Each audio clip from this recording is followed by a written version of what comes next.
Madungandi, soy lege tu legayaba diwar mas ibedye. Nakarwa, wedi wargine, anmal nekot upati, soga kuye kukwana. Mainak, pindu, ikandi, kapandi, piria, nargandi, winudi.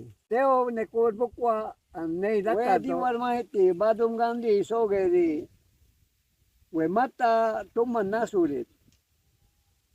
Torrio, igaramia ritole sundo, wegine, mata nasekega. Agi soy de sundo, edule na tumaga nevisie. Ikandigine anmarik egarito de guaria, ikande muruginya soy ledo. Torrio sumasat, anmar bentakuy, anmar emikwa unila penulesto, anmar imarganekit. Tegi timar bukwate, laino pinsanana itina, toy benulechurdo, unila imar nikat. Aso nadive, sia nadive, mas nidive, wamalo nidive, te llama los niños de nuestro, te quite mani burriba, mani burriba, y can software, depende a tiempo que ne, wamalo un salgo no le get $1, sweet tombo, huiledo, más 100 sweet tombo. El gobierno le propone la construcción de una hidroeléctrica para el beneficio del país durante esa época en la casa del cacique Armando Brenes. Llegó el general Torijos con su equipo. Y esas son las palabras que dijo. Mira, hermanos míos, yo sé que ahora ustedes van a sufrir porque voy a inundar sus tierras para la hidroeléctrica, pero le vamos a indemnizar sus tierras por las pérdidas. Depende que margudo. Aisaran marimar buena, aisaran marimar buena, suri que cue, y la napa hasta el puta. De inuet, iura y dosanay. Sobre de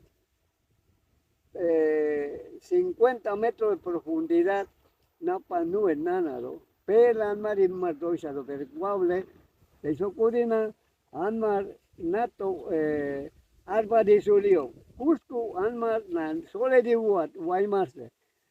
Tulema napa tummat kani soge, tulema tegite arba survalite soge, anmar tatkan, anmar odurrasat, pirka kuile te arbao, pirka kuile se napa obunuegasao, aine se arbabalo, anmar gatu, anmar odurra sokurina, anmar teo arbabuido.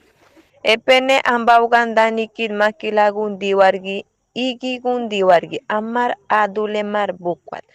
Kebe sailagi nekweburgan ambakusat piria naraskandi bindu. Saila dumat kebe mainonikel Armando Brene, Kikandi Diwarki. Luego se nombra al cacique señor José Oyer de la comunidad de Ibedi y los secretarios Pedro Esquivel y Fausto Valentín de la comunidad de Acuayala y Icandi. Para la década de 1930 se inició la lucha por la reserva Cuna de Madungandí. En el año 1934, el gobierno nacional le crea un territorio indígena con 75.000 hectáreas. Para 1976 se inunda el río Madungandí. Así cambió totalmente la vida de los moradores y muchos de los habitantes se vieron en la necesidad de mudarse a otros puntos.